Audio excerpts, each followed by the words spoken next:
Hello नमस्कार सुप्रभात दोस्तों, मैं सतीश पाल अपने परिवार सिलेक्शन गुरुजी यूट्यूब चैनल पर आपका हार्दिक स्वागत है, अभिनंदन करते हैं। हम आशा करते हैं कि आप सभी स्वस्थ मस्त होंगे। तो चलिए हम रोज़ की तरह आज भी जीएस के 20 क्वेश्चन को आपके सामने लेकर आए हुए हैं, जो कि सीआरपीएफ ट्रेड में यूपीपी कांस्टेबल के विषय पर आधारित है।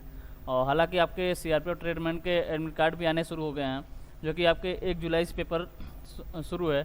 ठीक, तो चलिए हम अपने प्रैक्टिस सेट की तरफ बढ़ते हैं और अपना पहला क्वेश्चन देखते हैं। हमारा पहला क्वेश्चन दिया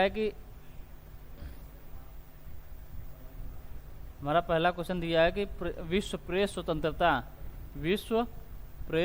स्वतंत्रता सूचकांक 2023 में निम्नलिखित में से किस देश को अंतिम स्थान दिया गया है।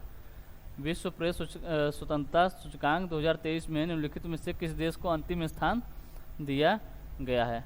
ऑप्शन ए दिया आपका रूस, ऑप्शन बी दिया उत्तर कोरिया, ऑप्शन सी दिया आपका चीन और ऑप्शन डी दिया है वियतनाम। ऑप्शन डी क्या दिया है, वियतनाम। तो किसकी बात कर रहा है, किस देश को अंतिम स्थान दिया है, मतलब सबसे नीचे कौन सा स्थान है, मतलब कौन सा देश है। तो ये आपका उत्तर कोरिया। कौन है, उत्तर कोरिया। यानी ऑप्शन बी हमारा जो है ये सही आंसर होता है। किसकी बात कर रहा है, विश्व प्रेस सूचकांक विश्व प्रेस स्वतंत्रता सूचकांक, जो कि मतलब देश की मीडिया के बारे में बात कर रहा है कि वह स्वतंत्र रूप से मतलब अपने बात को रखने में मतलब किस स्थान पर है। जो वहाँ की मीडिया, जैसे अपने भारत की अगर हम बात कर लें, अगर पूछे भारत 2023 में किस स्थान पर है, भारत के स्थान पूछे 2023 में किस स्थान पर है, तो ये आपका 161वें स्थान पर है। कौन किस स्थान पर है, 161वें स्थान पर। टोटल कितने देश हैं इसमें, तो इसमें टोटल 180 देशों में से भारत 161वें स्थान पर है, 161वें स्थान पर है। किसमें, विश्व प्रेस स्वतंत्रता सूचकांक, यानी जो मीडिया की स्वतंत्रता है, मतलब स्वतंत्र रूप से अपने बातों को रखने में भारत का स्थान पूछे कितना है, तो 161वां स्थान है। और इसी पहले अगर से पूछे भारत 2022 में कितना स्थान था, 2022 में कब का है, 2023 का है, 2023 का है। अगर इसमें भारत का 2022 में स्थान कौन सा था, तो इसमें 150वां स्थान था, जो कि अब और ज़्यादा मतलब ख़राब हो गया, 161वां हो गया। अगर तो इसी जगह अगर पाकिस्तान की बात कर लें, पाकिस्तान के स्थान क्या है, पाकिस्तान के स्थान कब का, 2023 का, 2023 का पाकिस्तान के स्थान बात कर लें, तो पाकिस्तान का स्थान है आपका 150वां।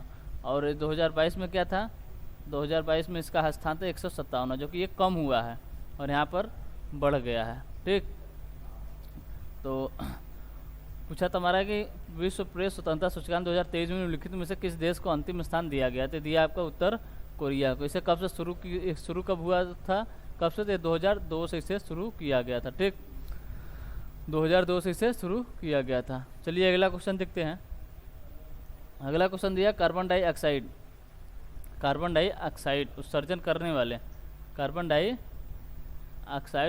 करने वाले प्रमुख देशों में से कौन सा देश प्रथम स्थान पर, प्रमुख देशों में से कौन सा देश प्रथम स्थान पर है। ऑप्शन ए दिया आपको भारत, ऑप्शन बी दिया है रूस, ऑप्शन सी दिया है चीन और ऑप्शन डी दिया है आपका अमेरिका। ऑप्शन डी दिया है अमेरिका। किसकी बात कर रहा है, carbon dioxide, CO2, carbon dioxide मतलब उत्सर्जन करने वाले प्रमुख देशों में कौन सा देश प्रथम स्थान पर है, तो ये आपका चीन है। कौन सा है, चीन है। यानी ऑप्शन सी हमारा जो है ये सही आंसर होता है।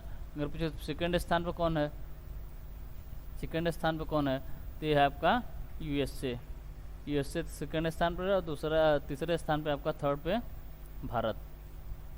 किसमें है सब, कार्बन डाइऑक्साइड उत्सर्जन करने वाले देशों में पहला स्थान किसका है, चीन का है, दूसरे पे आपका अमेरिका और तीसरे पे आपका भारत। चलिए अगला क्वेश्चन देखते हैं। अगला क्वेश्चन दिया है, निम्नलिखित में से कौन एक प्रसिद्ध सितार वादक है, निम्नलिखित में से कौन एक प्रसिद्ध सितार वादक हैं। ऑप्शन ए दिया आपका जाकिर हुसैन, ऑप्शन बी दिया आपका हरिप्रसाद चौरसिया, ऑप्शन सी दिया आपका राजा खान और ऑप्शन डी दिया आपका निखिल बनर्जी। इसके बाद एक प्रसिद्ध सितार वादक है, प्रसिद्ध सितार वादक है। तो प्रसिद्ध सितार वादक की बात करें तो कौन है, ये आपका निखिल बनर्जी जो है कि प्रसिद्ध सितार वादक है। यानी ऑप्शन डी हमारा सही आंसर होता है। अगर पूछे जाकिर हुसैन के ये क्या बजाते हैं, तो आपके तबला बजाते हैं, यानी तबला वादक पूछे कौन है, तो आपके जाकिर हुसैन है। हरिप्रसाद चौरसिया की बात करते कौन है, बांसुरी वादक है, क्या बजाते हैं, बांसुरी बजाते हैं। ठीक, और राजा खान की बात करें तो चिकारा वादक हैं, क्या, चिकारा वादक। मुझे कौन है, तो आपके राजा खान है। और सितार वादक कौन है, सितार वादक है आपके निखिल बनर्जी। यानी ऑप्शन डी हमारा जो है ये सही आंसर होता है। चलिए अगला क्वेश्चन देखते हैं। अगला क्वेश्चन दिया है, भारत में सबसे बड़ा अंतर्राष्ट्रीय स्कूल कहाँ स्थापित किया जाएगा। भारत में सबसे बड़ा अंतर्राष्ट्रीय स्कूल कहाँ स्थापित किया जाएगा। ऑप्शन दिया आपका मुंबई, ऑप्शन बी दिया आपका पुणे, ऑप्शन सी दिया आपका नागपुर और ऑप्शन डी दिया आपका औरंगाबाद। ऑप्शन डी किया दिया है औरंगाबाद। तो भारत में सबसे बड़ा अंतर्राष्ट्रीय स्कूल कहाँ स्थापित किया जाएगा, तो किया जाएगा आपका पुणे को। किस कहाँ पर, पुणे में। यानी ऑप्शन बी हमारा जो है ये सही आंसर होता है। अगर पूछे इसमें मतलब क्या अंतर्राष्ट्रीय स्कूल है, तो इसमें विश्व स्तर की शिक्षा दिलाई जाएगी। अगर पूछे कितने एकड़ बनाया जा रहा है, तो 50 एकड़ में बनाया जा रहा है, 50 एकड़ में। और सबसे बड़ा अंतर्राष्ट्रीय स्कूल किसे मिलने जा रहा है, तो आपके महाराष्ट्र के पुणे शहर को सबसे बड़ा अंतर्राष्ट्रीय स्कूल स्थापित मतलब मिलने जा रहा है। ठीक, चलिए अगला क्वेश्चन देखते हैं। अगला क्वेश्चन दिया आपका, वह कौन प्रथम भारतीय शास्त्रीय संगीतज्ञ हैं जिसने संयुक्त राष्ट्र में प्रदर्शन किया था, जिसने संयुक्त राष्ट्र में प्रदर्शन किया था।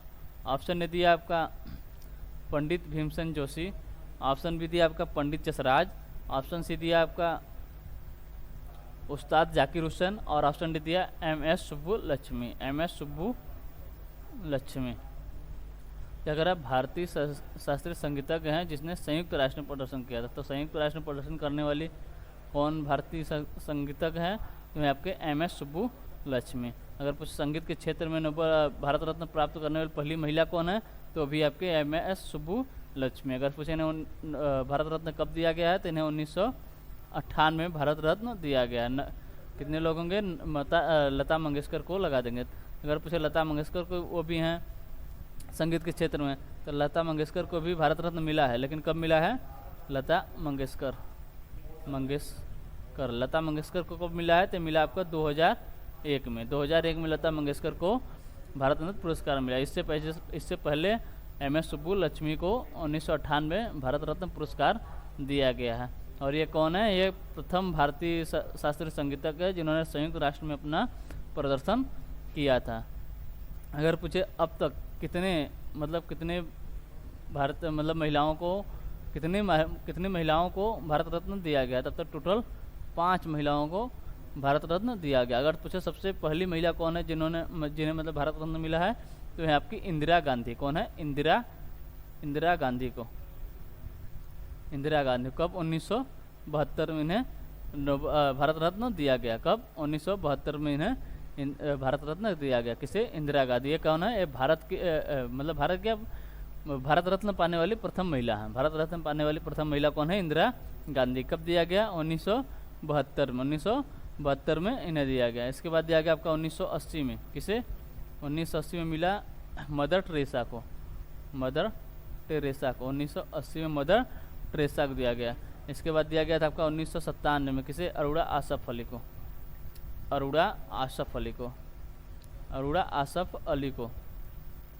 1997 में अरोड़ा आसफ अली को दिया गया। फिर उसके बाद 1998 में आपको MS सुब्बुलक्ष्मी को और 2001 में लता मंगेशकर के 5 महिलाएं जिन्हें भारत रत्न दिया गया। ठीक, कौन कौन से हैं फिर से एक बार देख लेते हैं। पहली भारत रत्न पाने वाली महिला इंदिरा गांधी, 1972 में दिया गया। दूसरी है आपकी मदर टेरेसा, 1980 में इन्हें मिला। 1997 में अरोड़ा आसफ अली को और 1998 में MS सुब्बुलक्ष्मी को। लता मंगेशकर को 2001 में। अगर पूछे भारत रत्न की शुरुआत कब हुई थी, तो 1954 में इसकी शुरुआत हुई थी। कब, 1954 में भारत रत्न की शुरुआत हुई थी। तो हमारा क्वेश्चन क्या था, हमारा क्वेश्चन था कि वह कौन प्रथम भारतीय शास्त्रीय संगीतज्ञ हैं जिसने संयुक्त राष्ट्र में प्रदर्शन किया था। को किसने किया था, MS सुब्बुलक्ष्मी। अगर पूछे कब किया, तो 1966 में इन्होंने प्रदर्शन किया था, 1966 में। ठीक, चलिए अगला क्वेश्चन देखते हैं। अगला क्वेश्चन दिया, भारत के संविधान के अनुसार राज्य का कार्यकारी शक्ति किसमें, राज्य के कार्यकारी शक्ति में डैश निहित होती है, किसमें राज्य की कार्यकारी शक्ति निहित होती है। ऑप्शन ए दिया आपका भारत के राष्ट्रपति, ऑप्शन बी दिया आपका भारत के राज्यपाल में, ऑप्शन सी दिया राज्य के राज्यपाल में, ऑप्शन सी दिया आपका राज्य के मुख्यमंत्री में, ऑप्शन डी दिया आपका राज्य के महाधिवक्ता में। ऑप्शन डी दिया राज्य के महाधिवक्ता में।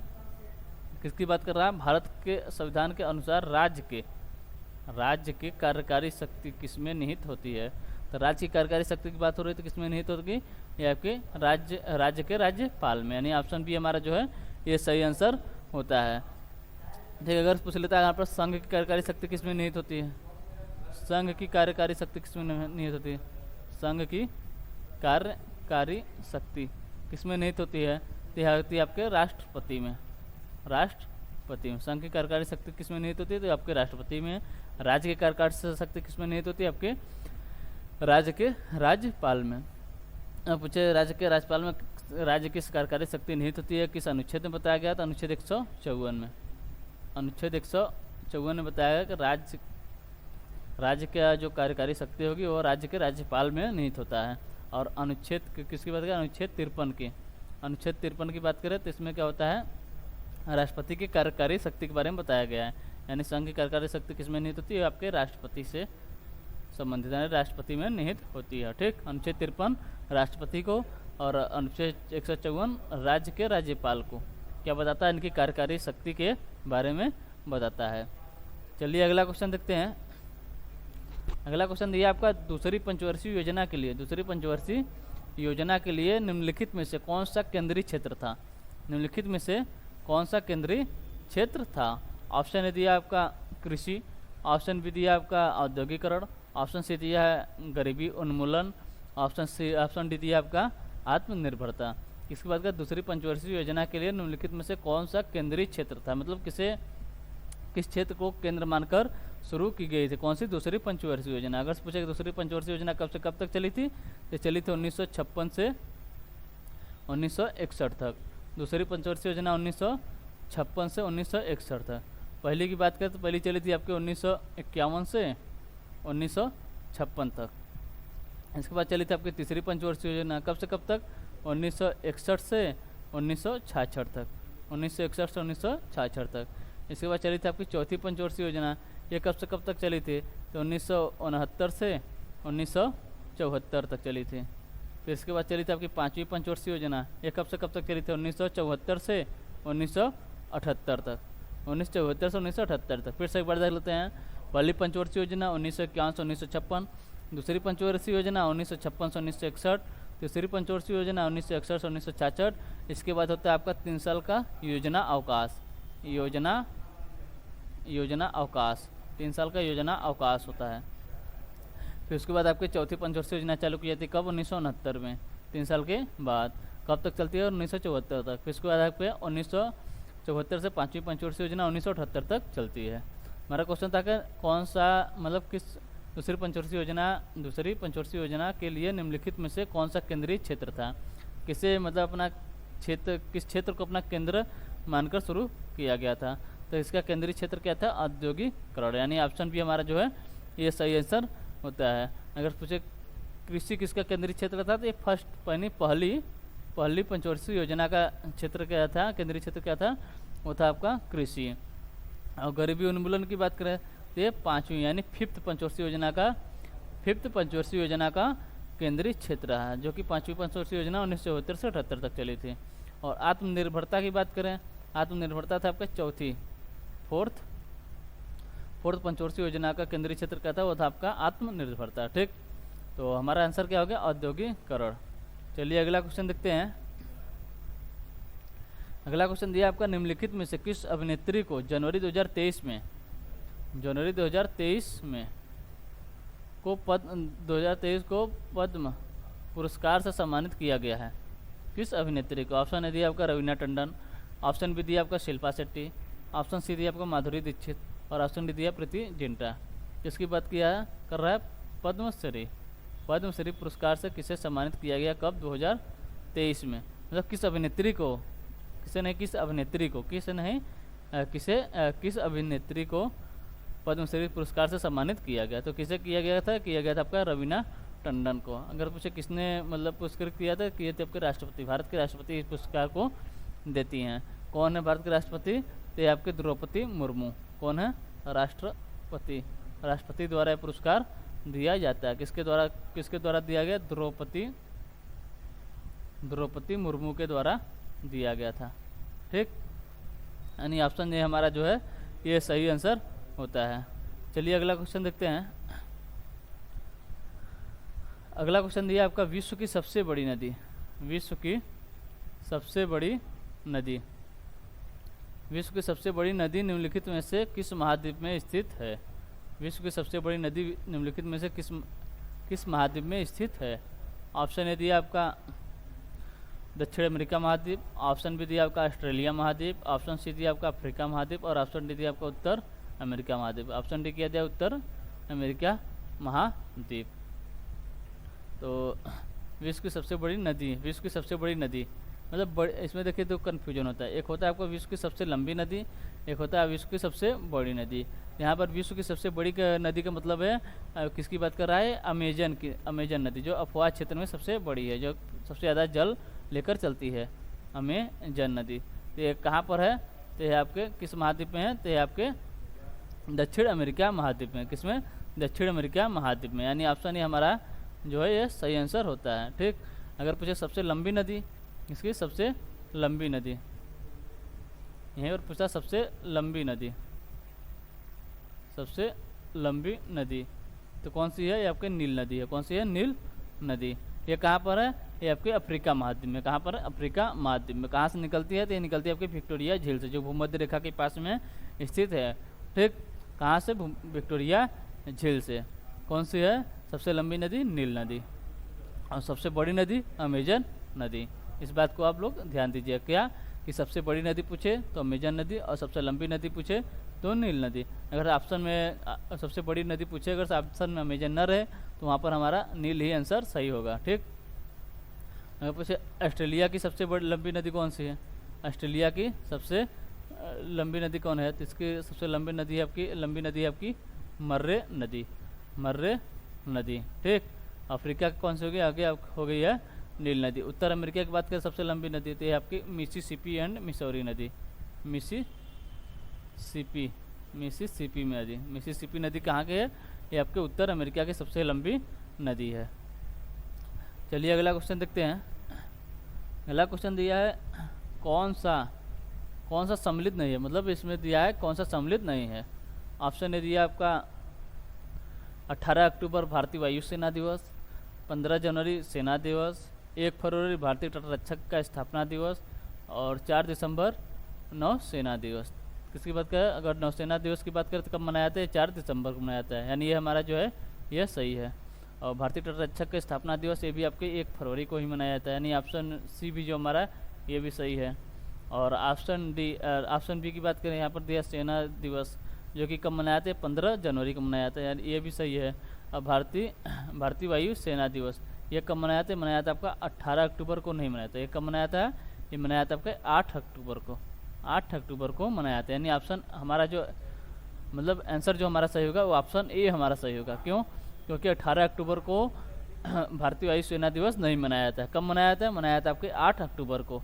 18 अक्टूबर को नहीं मनाया जाता। कब मनाया जाता है? 8 अक्टूबर। 8 अक्टूबर को वायु सेना दिवस, 15 जनवरी को सेना दिवस, 1 फरवरी को भारतीय तटरक्षक का स्थापना दिवस और 4 दिसंबर को कौन सा दिवस है? ये आपका नौसेना दिवस। 4 दिसंबर को नौसेना दिवस। ठीक, चलिए अगला क्वेश्चन देखते हैं। अगला क्वेश्चन दिया आपका, सागरमाला परियोजना निम्न में से किससे संबंधित है? सागरमाला परियोजना निम्न में से किससे संबंधित है? ऑप्शन ए दिया आपका सागर में होने वाली चोरी को रोकने के लिए। ये तो एकदम बकवास की बात कर रहा है, सागर में होने वाली चोरी के लिए। तो ऑप्शन बी दिया आपका भारतीय बंदरगाहों का आधुनिकीकरण करने के लिए। ऑप्शन सी दिया सागर में इंटरनेट प्रदान करने के लिए और ऑप्शन डी दिया इनमें से कोई नहीं। तो सागरमाला परियोजना की बात कर रहा है। किसकी? सागरमाला परियोजना निम्न से किससे संबंधित है? ये आपके भारतीय बंदरगाहों का आधुनिकीकरण करने के लिए। भारतीय बंदरगाहों का आधुनिकीकरण करने के लिए। यानी ऑप्शन बी हमारा जो है ये सही आंसर होता है। चलिए अगला क्वेश्चन देखते हैं। अगला क्वेश्चन दिया आनंदपुर साहिब निम्नलिखित में से किस राज्य में स्थित है? आनंदपुर साहिब निम्नलिखित में से किस राज्य में स्थित है? ऑप्शन ए दिया आपका हिमाचल प्रदेश, ऑप्शन बी दिया आपका अरुणाचल प्रदेश, ऑप्शन सी दिया आपका हरियाणा और ऑप्शन डी दिया है पंजाब। तो किसका होगा? आनंदपुर साहिब निम्नलिखित में से किस राज्य में स्थित है? तो किससे संबंधित है? हमने सिख धर्म से संबंधित है। कहाँ हो सकता है? ये आपके पंजाब में है। कहाँ पर? पंजाब में। यानी ऑप्शन डी हमारा जो है ये सही आंसर होता है। आनंदपुर साहिब निम्नलिखित में किस राज्य में स्थित है? ये आपके कहाँ पर? पंजाब में स्थित है। अगर पूछे किस नदी के तट पर स्थित है? ये आपके सतलुज नदी के सतलुज नदी के तट पर स्थित है। ठीक, सतलुज नदी के तट पर स्थित कहाँ पर? पंजाब में स्थित है। कहाँ पर? पंजाब में स्थित है। चलिए अगला क्वेश्चन देखते हैं। अगला क्वेश्चन दिया आपका सितार में, किसमें? सितार में। सितार में कौन सी ऊर्जा किस प्रकार की ऊर्जा में परिवर्तित होती है? मतलब कौन सी ऊर्जा होती है और किस में परिवर्तित होती है? सितार में कौन सी ऊर्जा होती है और किस में परिवर्तित होती है? ऑप्शन ए दिया आपका रासायनिक ऊर्जा विद्युत ऊर्जा में, ऑप्शन बी दिया आपका यांत्रिक ऊर्जा ध्वनि ऊर्जा में, ऑप्शन सी दिया आपका यांत्रिक ऊर्जा विद्युत ऊर्जा में और ऑप्शन डी दिया ध्वनि ऊर्जा विद्युत ऊर्जा में। इसका सितार में कौन सी ऊर्जा होती है? इसमें होती है आपकी यांत्रिक ऊर्जा, जो कि किस में परिवर्तित हो जाती है? ये आपके ध्वनि ऊर्जा में परिवर्तित हो जाती है। यांत्रिक ऊर्जा ध्वनि ऊर्जा में परिवर्तित हो जाती है। यानी ऑप्शन बी हमारा जो है ये सही आंसर होता है। चलिए अगला क्वेश्चन देखते हैं। अगला क्वेश्चन दिया भारत में राष्ट्रीय आय का अनुमान डैश द्वारा तैयार किया जाता है।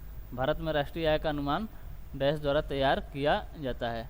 ऑप्शन ए दिया आपका केंद्रीय सांख्यिकी संगठन द्वारा, ऑप्शन बी दिया वित्त मंत्रालय द्वारा, ऑप्शन सी दिया राष्ट्रीय विकास परिषद द्वारा और ऑप्शन डी क्या दिया है? योजना आयोग द्वारा। तो भारत में राष्ट्रीय आय का अनुमान डैश द्वारा तैयार किया था। किसके द्वारा तैयार किया जाता है? ये तैयार किया जाता है आपके केंद्रीय सांख्यिकी संगठन के द्वारा। यानी ऑप्शन डी हमारा जो है ये सही आंसर होता है। चलिए आगे देखते हैं। आगे हमारा क्वेश्चन दिया है कि कांडला बंदरगाह का नाम बदलकर कर दिया गया है। मतलब कांडला बंदरगाह का नाम बदलकर क्या कर दिया गया है? ऑप्शन ए दिया आपका पंडित दीनदयाल बंदरगाह, ऑप्शन बी दिया आपका हल्दिया बंदरगाह, ऑप्शन सी दिया जवाहरलाल नेहरू बंदरगाह और ऑप्शन डी दिया कामराज बंदरगाह। ऑप्शन डी दिया आपका कामराज बंदरगाह। तो किसकी बात कर रहा है? कांडला बंदरगाह कहाँ पर है? ये गुजरात में स्थित है। तो इसका नाम क्या बदलकर कर दिया गया? इसका नाम बदलकर कर दिया गया आपका पंडित दीनदयाल बंदरगाह। यानी ऑप्शन ए हमारा जो है ये सही आंसर होता है। कहाँ पर है? ये आपके गुजरात में। कहाँ पर? गुजरात राज्य में स्थित है। ठीक, अगर पूछे हल्दिया बंदरगाह कहाँ है? तो हल्दिया बंदरगाह कोलकाता में है। कहाँ पर? कोलकाता में। ये एकमात्र नदी बंदरगाह है। ठीक, किस नदी पर है? ये हल्दिया नदी पर है। और ऑप्शन सी की बात करें जवाहरलाल नेहरू बंदरगाह, ये कहाँ पर है? आपका मुंबई में। कहाँ पर है? मुंबई में। जवाहरलाल नेहरू बंदरगाह कहाँ है? आपके मुंबई में स्थित है। और ऑप्शन डी दिया आपका कामराज बंदरगाह, इसकी बात करें ये कहाँ पर है? ये आपके चेन्नई में है। कहाँ पर है? चेन्नई में। ठीक, कांडला बंदरगाह का नाम बदलकर पंडित दीनदयाल बंदरगाह कर दिया गया है। कहाँ पर स्थित है? गुजरात में। हल्दिया बंदरगाह कोलकाता में स्थित है, जवाहरलाल नेहरू बंदरगाह मुंबई में स्थित है और कामराज बंदरगाह आपके चेन्नई में स्थित है। चलिए अगला क्वेश्चन देखते हैं। अगला क्वेश्चन दिया है बांग्लादेश की संसद कहलाती है। बांग्लादेश की संसद कहलाती है। ऑप्शन ए दिया आपका संसद, ऑप्शन बी दिया जातीय संसद और ऑप्शन डी दिया आपका डायट और ऑप्शन सी दिया आपका डायट और ऑप्शन डी दिया है कांग्रेस। तो कह रहा है बांग्लादेश की संसद कहलाती है। तो बांग्लादेश की संसद को क्या कहा जाता है या क्या कहलाती है? ऑप्शन बी हमारा दिया है जातीय संसद। तो बांग्लादेश की संसद क्या कहलाती है? आपकी जातीय संसद कहलाती है। यानी ऑप्शन बी हमारा जो है ये सही आंसर होता है। चलिए आगे क्वेश्चन देखते हैं। अगला क्वेश्चन दिया संसद के संयुक्त बैठक। संसद के संयुक्त बैठक में कौन अध्यक्षता करता है? संसद के संयुक्त बैठक में कौन अध्यक्षता करता है? ऑप्शन ए दिया आपका लोकसभा अध्यक्ष, ऑप्शन बी दिया भारत के राष्ट्रपति, ऑप्शन सी दिया राज्यसभा के उपाध्यक्ष और ऑप्शन डी दिया है भारत के उपराष्ट्रपति। ऑप्शन डी क्या दिया? भारत के उपराष्ट्रपति। तो संसद के संयुक्त बैठक में कौन अध्यक्षता संसद के संयुक्त बैठक की कौन अध्यक्षता करता है? तो संसद के संयुक्त बैठक की अध्यक्षता कौन करता है? लोकसभा अध्यक्ष, लोकसभा अध्यक्ष। अगर से पूछे संसद के संयुक्त बैठक के बारे में किस अनुच्छेद में बताया गया, तो अनुच्छेद क्या है 108, जो संसद के संयुक्त बैठक को बताता है। इसकी अध्यक्षता मतलब इस संसद का संयुक्त बैठक कौन बुलाता है, ये आपके राष्ट्रपति से बुलाते हैं। मतलब कौन अध्यक्षता करता है, तो लोकसभा अध्यक्ष अध्यक्षता करते हैं। इसमें पूछे अगर से कौन भाग नहीं लेता है, तो इसमें उपराष्ट्रपति जो है आपके संयुक्त बैठक में भाग नहीं लेते हैं। चलिए अगला क्वेश्चन देखते हैं। अगला क्वेश्चन दिया गया, संसद के किन दो समितियों को जुड़वा बहन समितियां कहा गया है। संसद को किन दो समितियों को जुड़वा बहन के नाम से जाना जाता है। ऑप्शन ने दिया आपका लोक लेखा समिति और प्राक्कलन समिति। ऑप्शन बी दिया लोक लेखा समिति और सार्वजनिक उपक्रम समिति। ऑप्शन सी दिया आपका विधि समिति और प्राक्कलन समिति। और ऑप्शन डी दिया आपका विधि समिति और याचिका समिति। तो संसद किन दो समितियों को जुड़वा बहन समितियां कहा गया है, ये लोक लेखा और प्राक्कलन समिति को जुड़वा बहन के नाम से जाना जाता है। ऑप्शन ए हमारा जो है ये सही आंसर होता है। चलिए आगे देखते हैं। अगला क्वेश्चन दिया, केंद्र शासित प्रदेश दादर और नगर हवेली भारत के किन राज्यों के बीच स्थित हैं। भारत के किन राज्यों के बीच स्थित है। तो इनका लोकेशन की अगर हम बात करें, तो यहाँ पर है आपका गुजरात, यहाँ पर है महाराष्ट्र, फिर पड़ता है गोवा, कर्नाटक, फिर केरल। ठीक, तो ये है आपका गुजरात, इधर आ जाएगा राजस्थान। तो पूछ रहा है केंद्र शासित प्रदेश दादर और नगर हवेली। दादर और नगर हवेली भारत के किन राज्यों के बीच पड़ता है। तो किसके बीच पड़ता है, यहाँ पर है आपका दादर और नगर हवेली। ठीक, तो किन राज्यों के बीच पड़ता है, गुजरात और राजस्थान, जी नहीं, तो गुजरात और महाराष्ट्र। किसके बीच, गुजरात और महाराष्ट्र, यानी ऑप्शन भी हमारा जो है ये सही आंसर होता है। चलिए अगला क्वेश्चन देखते हैं। अगला क्वेश्चन दिया, निम्न में से किसमें द्विसदनी विधायिका नहीं है। निम्न में से किसमें द्विसदनी विधायिका नहीं है। ऑप्शन ए दिया आपका राजस्थान, ऑप्शन बी दिया महाराष्ट्र, ऑप्शन सी दिया कर्नाटक और ऑप्शन डी दिया आपका बिहार। तो द्विसदनी विधायिका की बात कर रहा था। कितने राज्यों में, अगर पूछे कितने राज्यों में द्विसदनी विधायिका है, टोटल 6 राज्यों में द्विसदनी विधायिका है। कौन कौन से हैं, एक है आपका उत्तर प्रदेश, फिर है आपका बिहार है, फिर है आपका महाराष्ट्र, एक है आपका आंध्र प्रदेश, फिर है तेलंगाना, एक कौन सा है, कर्नाटक।